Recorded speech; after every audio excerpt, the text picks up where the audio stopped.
All right, welcome, audience. I am here, the podcast from the gutter to growth, and I have an awesome guest with me today, Miss Deborah, and we are gonna dive into some deep discussion today. I'm just so happy to have you, Deborah.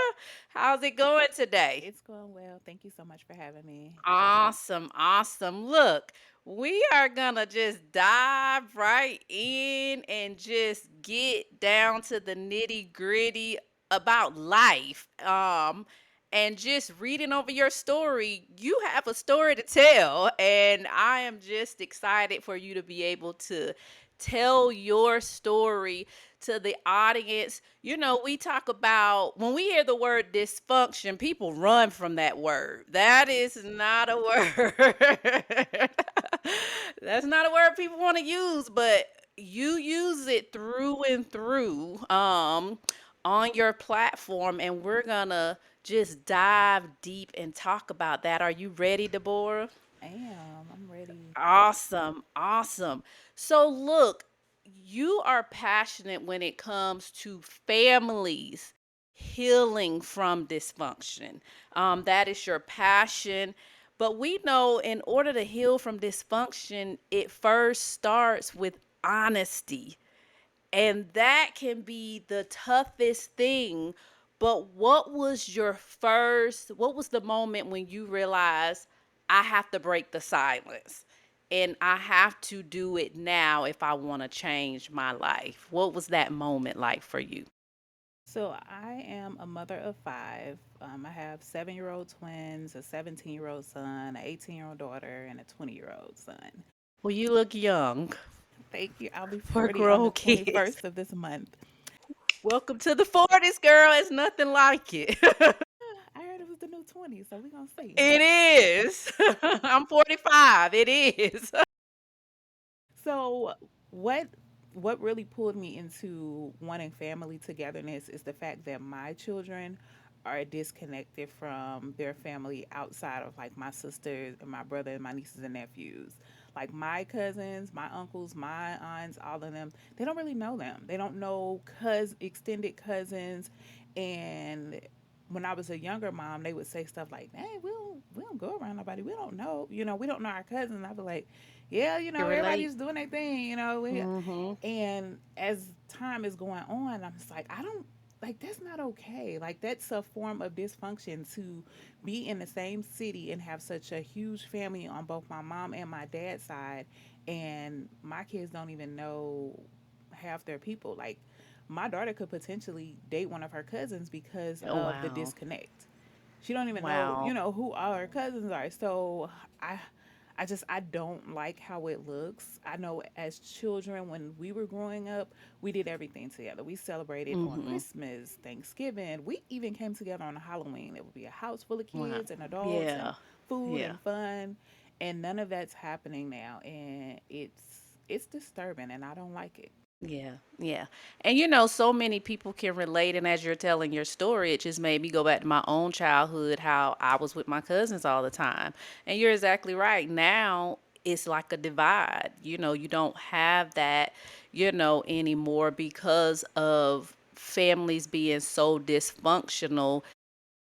And then too, as a parent, you wanting to protect them from that dysfunction. So it's just trying to balance and navigate, protecting your family, but still wanting to have them know who their family is. And that's huge, in the life of many people. So, and the thing about dysfunction, and you tell me your story about it, a lot of times that disconnect comes because things have happened and people have stayed silent. And when you become an adult, you're like, these things were going on, but we had to silent, Stay in a child's people. place. Yeah, stay in a child's place. It's not your business. You can't question or ask about things that just doesn't seem right, Right, so when creating you an become. atmosphere of be quiet and don't say anything, Mhm. and now you have a bunch Mhm. of adults who are quiet and not speaking on things, and I don't like it. Mm. Yeah. Yes, that and that is a huge thing. So let's roll into that because this next question really talks about that. It says many people stay silent out of fear, out of guilt, especially in faith-filled families, because so many things happen even, in the home of, churchgoers and believers. But how do you honor the family dynamic while still being able to expose the dysfunction that is still not right? Like, how do you draw the line between being loyal but being truthful? Like, this stuff is going on and it's not right. I feel like the only way that you can do that is with like-minded family members. Mhm. So if you have people who aren't willing to face dysfunction and talk about it and hold themselves accountable while holding others accountable, you really can't do it. Like I have a lot of family members just like, "Oh, you be talking about that," or they'll pretend like they listen to my podcast, or they're just like, "I don't listen."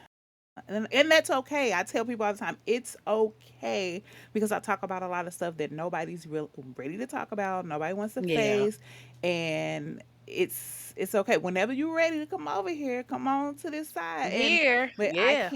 I can't do that with anybody who's not willing to go down the road with me.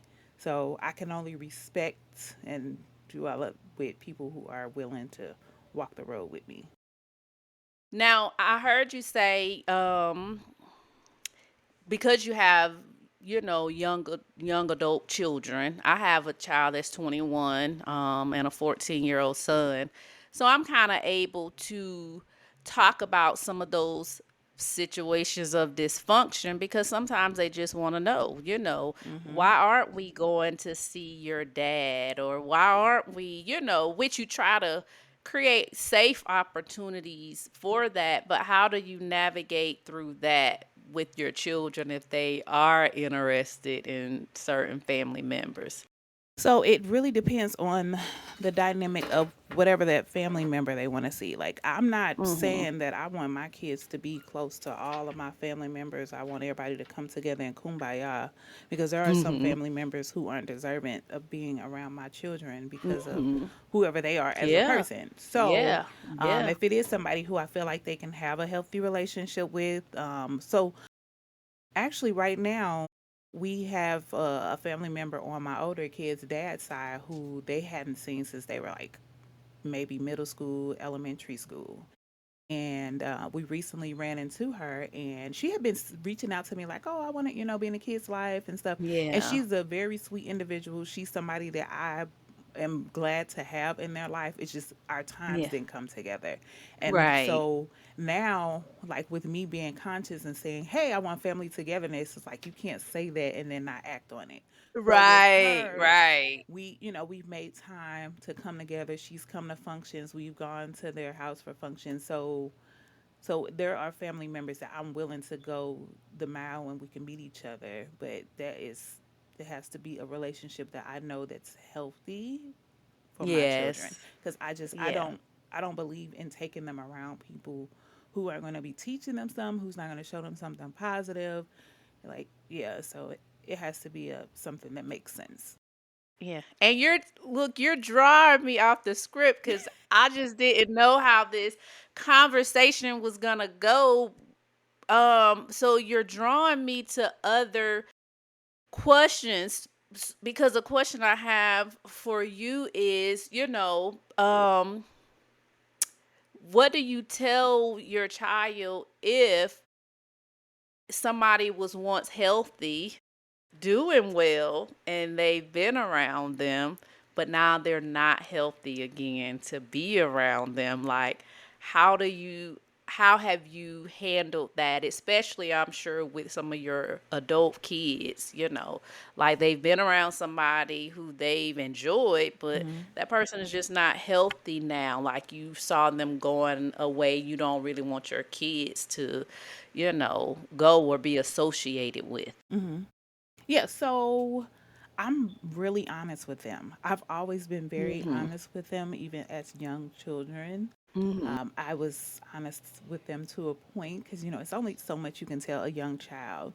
But now, as 17, 18, 20 year olds, I tell them flat out, like, Because they see it. look, so and so, they on drugs, they drink too much, Yeah. they keep a lot of stuff going, they be gossiping, they do. I'm honest with them. Like, I'm not sugarcoating it, because one of the foundations of healing is honesty. So Yeah. I can't go on my podcast and say, oh, you got to do this, and I'm really adamant, and I really stand firm on the things that I talk about, because I don't want to come off as one of those people who's like just trying to like teach people. Like, I'm gonna teach you how to But you're heal. not living it. Right, Yeah. and Yeah. it's like I can't teach Mhm. you. What I can do is tell you my story and just be transparent, and hope that you hear something that I say that I went through, that you can be like, "Oh, okay, you went through that." Yeah. So Yeah. all in all, to answer your question, it's just I'm gonna be honest with them. Now, the Uh, younger kids, I have 7-year-old twins. I'm more discreet with what I tell them, because mhm. what they understand and what they can take in is a little lighter, but they smart as heck too. So Yeah. I tell them what I can tell them, to the length of what I feel Right. like they Yeah. need to know, because they don't need Yeah. to know Yeah. everything. But them older Right. kids, I'll tell them everything. I'm Yeah. not holding nothing back. Awesome. I love it. I love it. And as a mother of five, our biggest fear, um, mine as well, coming from dysfunction, my biggest fear was like, oh my God, I don't want my children to take on generational cycles. Hmm. Which is why we're shielding and we're protecting them, because we want to curse those cycles at the root, and we don't want it to come in our household. Absolutely. So, what have you done to try to stop those cycles from, being a part of your children's life? And, how have you had to model for them to prevent those things from happening? Again, honesty is one of the Mhm. things. And then I have an open door policy. You know how you go to a job and they're like, oh, we got an open door policy. Like, you can, Mhm. I have an open door policy. If there is something that they feel is not going right, they're allowed to speak on it. If I say something to Mhm. them and I offend them in a way, they're allowed to speak on it. I've Good. created an atmosphere where they can hold me accountable. And I feel like that's something that Awesome. we've lacked as children. So it Yes. made us be quiet on a lot of things. So sometimes I'll be like, all right, cool. Like, don't do too much. I get it. I said this and I Right. didn't. Okay, I got it. Yeah. Um, but Yes. I love it, because it's always done in a respectful way.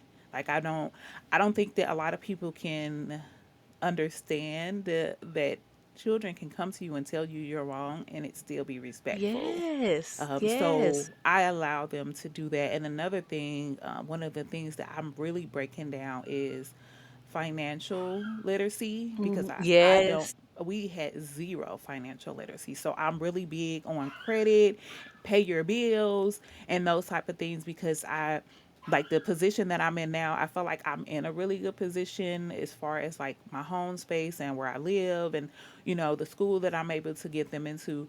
Yeah. However, it took me a long road to get here. Right. And I don't want them to have to go through all the hoops and loops that I went through. So I'm really big on, did you pay your credit card bill? Oh, you got to pay Right. your credit card bill. Yeah. You don't pay nothing else. Pay that Yeah. credit card bill. So Yeah. Yeah. that's one of the conversations that we did not have in my household. Like, we didn't talk about Yeah. saving money or any of those things. So, yeah. So, all in all, definitely accountability. Um, Yes.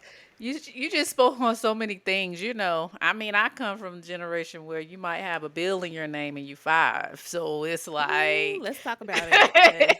Because, it's like, so it was definitely no talking about credit, and having good credit and saving, like saving what does that mean? right. That was like, if you got something, it was gone like immediately. Yes. Just, it was nothing talking about that. It was really like a rat race. Like, we were just in survival mode, Yes. just living.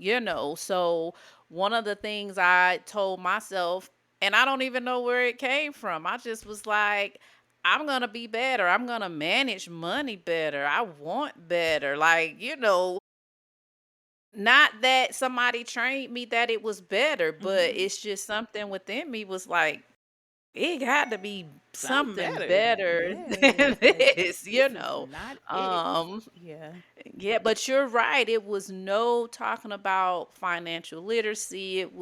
It just none of that, was talked about. And even family now don't really understand about, saving and building and financial freedom. Like, so you're throwing out things that I agree with. Like my child today, I'm like, we have to do another contract for you because I'm teaching you how to be studious and how to work and earn, and save, all those things that we didn't have. So you're definitely on to something. So I'm Yeah. excited about that. Thank Um, you. so I work in the field of education, so I deal with a lot of psychologists, and that is something that you are diving into. Special people that go into psychology, because that to me is such a huge service of trying to help people when you go into that.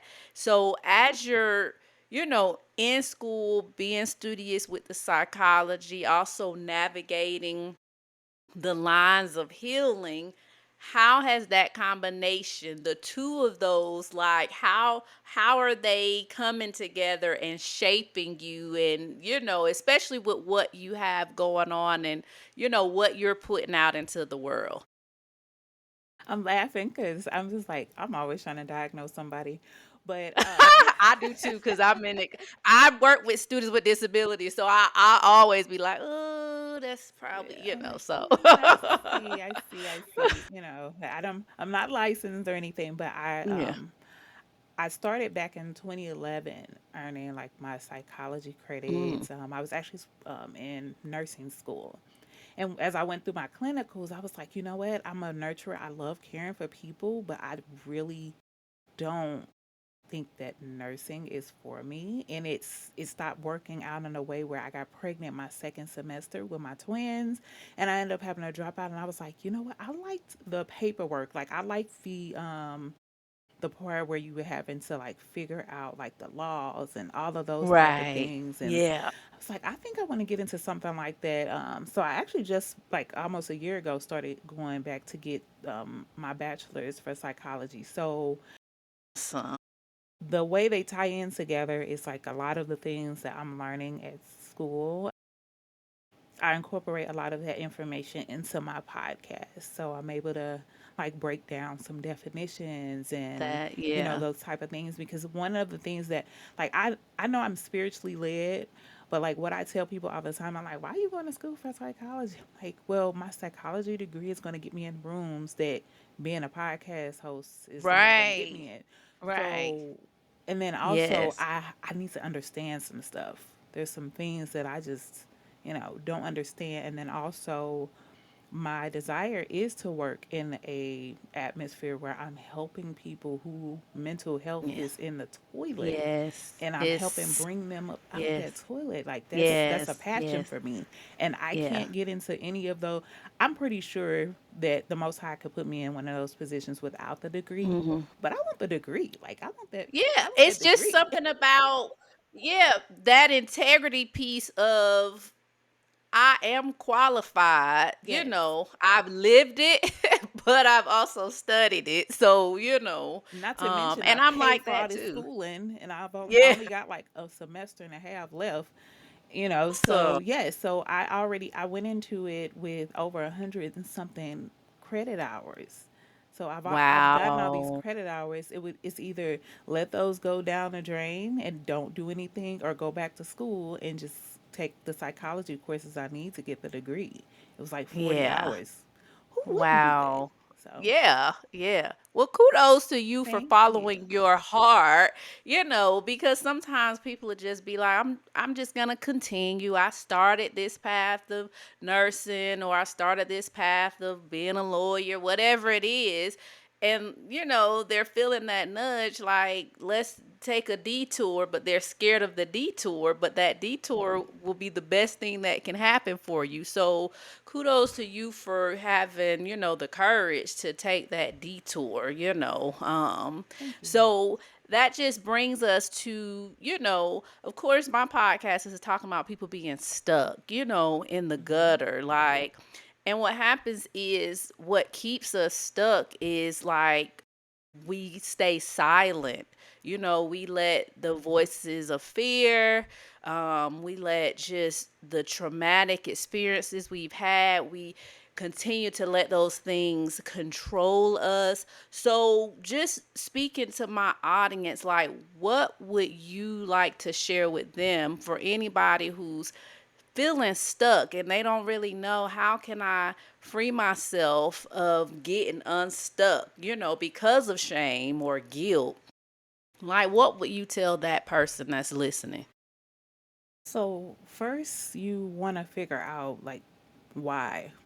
You have to know the why, because if you don't know the why, like how do you get out of it? So you want to figure out the why, and then you have to do things that make sense to make you feel unstuck. So if you say you're a mom and you may feel like oh, I got kids, I don't, and this is something I can speak on because this is real life for me. So you're a mom, you're a single mom, you don't have a husband, you don't have a man, you got these kids, and you just feel like you can't do anything, like you can't work and all. You have to find some type of avenues. Like there's so many resources out there and so many free things that people don't know about. And I love sharing resources like with everybody. Like if I know something, Yes. hey, I'm resourceful as Yes, heck. like here. So Yes. so it's just all about networking with the right people, opening your mouth. Like a lot of people don't say anything when they're in a situation. Like you just walking around feeling stuck, but nobody knows. A lot of times, as Yeah, moms, will be staying like, "I'm silent. okay. I'm okay. I'm Mm-hmm. okay." No, it's okay to open up. Say that you need help. Be honest with yourself, and then be honest with others. You can't be Exactly. honest with everybody because some people just want to know your Right. business so they can go tell other people. But be honest with Yes. yourself. Like I can't, this might sound cocky, but I can't think of a time where I was actually like feeling stuck, like physically, because I've always Mm-hmm. been a go getter. Like I've been Right. working since I was 15. Like my Yes. kids, that's all they know for me, and this is gonna Yes. end soon because I gotta stop working as hard as I do. But but like I just another thing is like doing self-care things, like taking care of yourself, loving on yourself, whatever that looks like. If that's like going to the nail shop, getting Right. you one of those little foot spa things, taking time for Mm-hmm. yourself. I feel like a lot of moms, we just feel like we just gotta go, go, go, go, go, and that can make you feel stuck. And then like your Yes. thought process, what are you thinking? Like what are you telling yourself? Like you may need to put some daily affirmations on some sticky notes and put them on your Yes. mirror, so when you're getting ready in the morning, you just say that to yourself while you brushing your teeth. Like whatever it is you feel like you feel stuck on. AI is a very resourceful thing. Go on there, go on ChatGPT, and whatever you feeling, ask AI to give you some affirmations for that thing Right, and for write it that down. particular And thing. when you start like telling yourself certain things like I am enough, I am Right, beautiful, you'll start believing that. And then get away exactly. from people who mean you no good. We stick around with people who don't really, who not for us too long. So Yeah. I encourage you to, I don't care who it is. I say this on my podcast all the time. It might be family, it could be a parent. I'm not saying Yes. completely cut them off and never deal with them again, but when people are negative in your life, you have to deal with them a certain way. Right, So the right. people that you around can make you feel stuck as well. Yeah. Yeah, we call that in our household, you have to have a sense of who's pulling too much energy from Mm-hmm. you. Like if you Energy feel like vampires. you're Yeah, if you feel like, oh man, when I'm around this person, my energy is just sucked dry, then you have to tell yourself, you know what? I have to limit, and choose wisely, how much time I give them. And some Mm-hmm. people you just can't give them none Yep. because it's just not worth it. I Mm-hmm. don't care, like you said, if they're Mm-hmm. family or friends, it's just not worth it. And I don't know, I believe once you hit 40, you gonna just, I don't know what happens when you hit 40. You just Yeah. become a new person. It's just, I Mm-hmm. can't even explain it. People Yeah. used to tell me that, but it is true. Like, you even go to another level of saying, I don't do that. I don't have Mm-hmm. time for that. And you're just okay. You're at peace with that. Would you say though that your podcast and talking things out with guests and other people, that is reviving to you as well, like having that outlet is good and healthy for you? Yes, yes, and Yeah. I'm very thankful for Pie Match because they have put me in contact with a lot of people that I would have never crossed paths with, at least not this early on. And I've learned a lot of things that it's like, wow, okay. So, and Yeah. I've seen through a lot of these interviews like my growth, and I'm like, Yeah. did I just say that? Okay, Right. look at me, Yes. Yes. look. And that's really ultimately, like, when I tell people, like, the reason I stepped out, I didn't want to step out. I was content, like, just being in high and doing my own thing, being peaceful. But it's so many people that need our story. Hmm.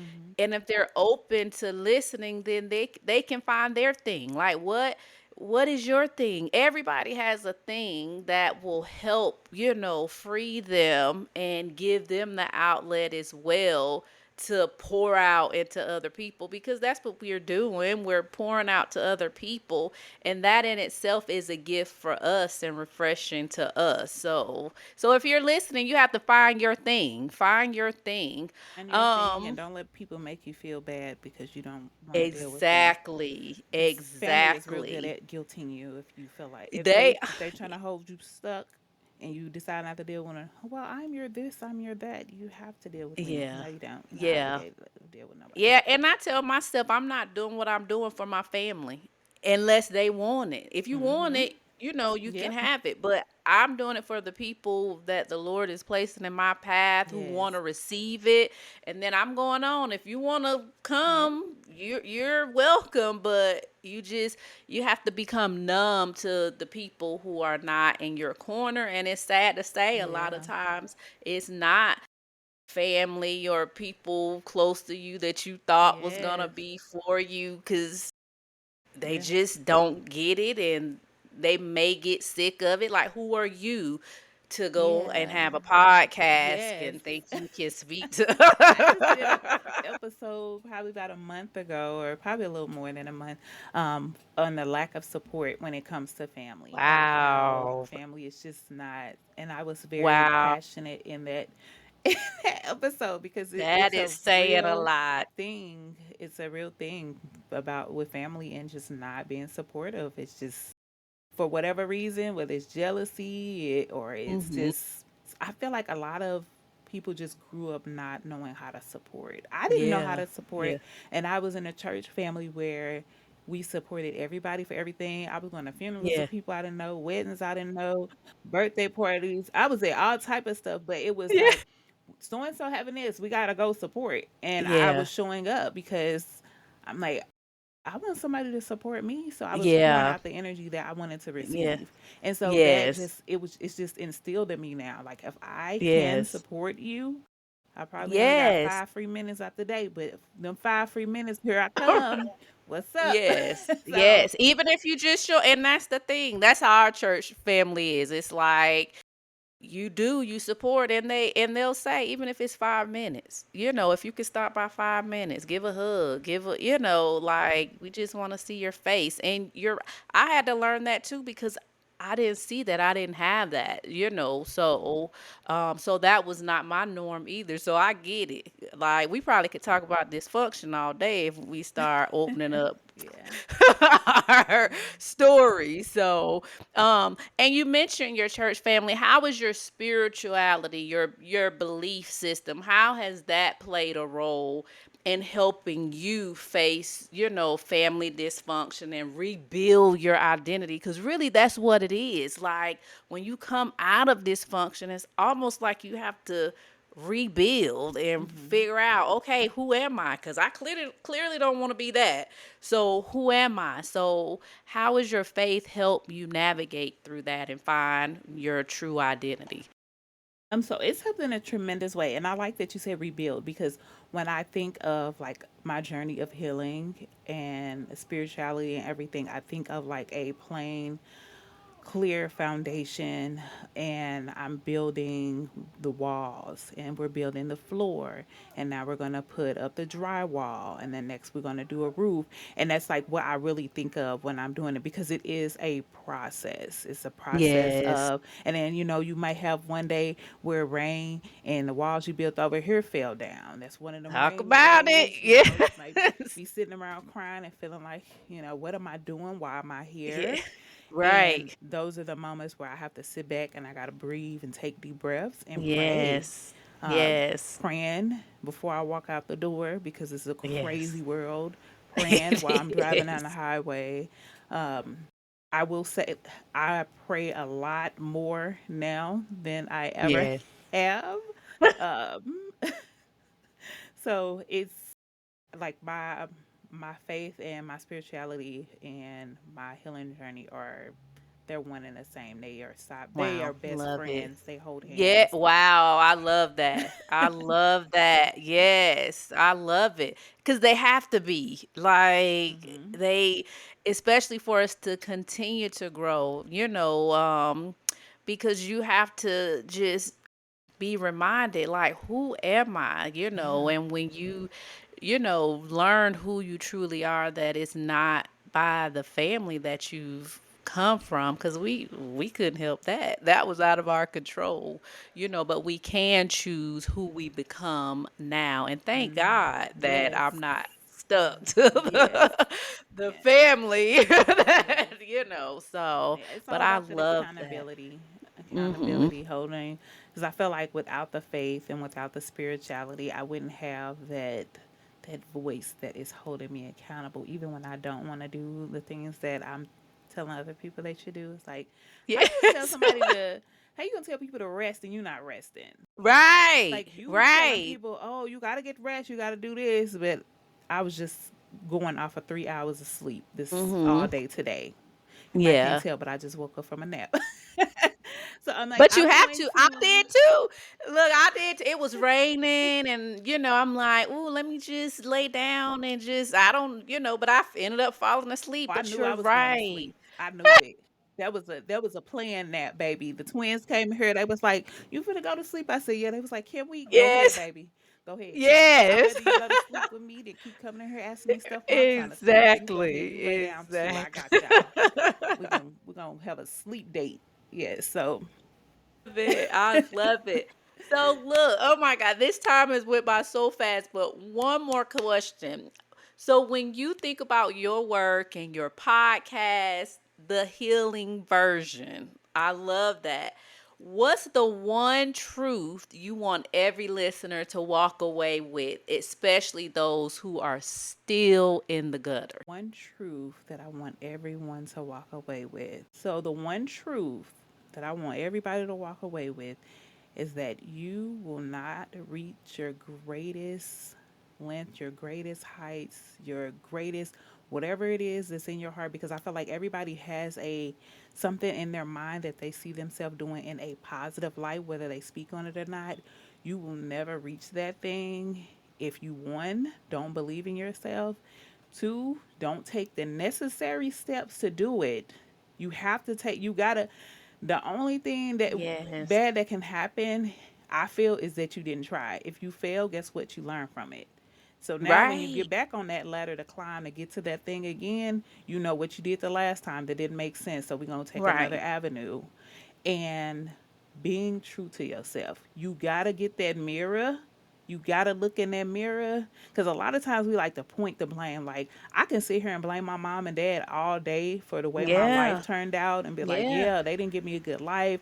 And my Mm, dad wasn't around. My mama mhm. moved us from pillar to post. But that's Yes. not my story. Now, that's part of my story, Yeah. but that's not getting me to where I need to go and Right. how I can help my kids be emotionally intelligent adults. Exactly. So, Yes. to all in all, in conclusion, you have to get that mirror and look in that mirror and say, what is it that I am doing as a person that's holding me back from my highest good? And once you figure that out, Amen. baby, you in there.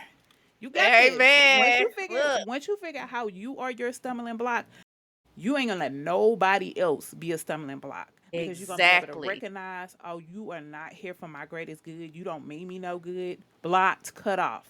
Right. But Immediately. immediately, but as long as you in your way, you gonna let everybody else be in your way too, because you don't care enough to be your own, to remove your own stumbling block. So I encourage you to look within, look in that mirror, say what I'm doing, what where I'm screwed Yes. up at, like the Yes. relationships that don't work out. We love blaming the other person. Well, they didn't do this, and this. How did you play a part in the Mhm. relationship not working out? We always got to Right. look at ourselves, because a lot of times it be us. Yes. I love that, Deborah. Look, in that little bit of time, we Yes. we have talked about so much. But Deborah, before I let you go, tell the people how they can find you.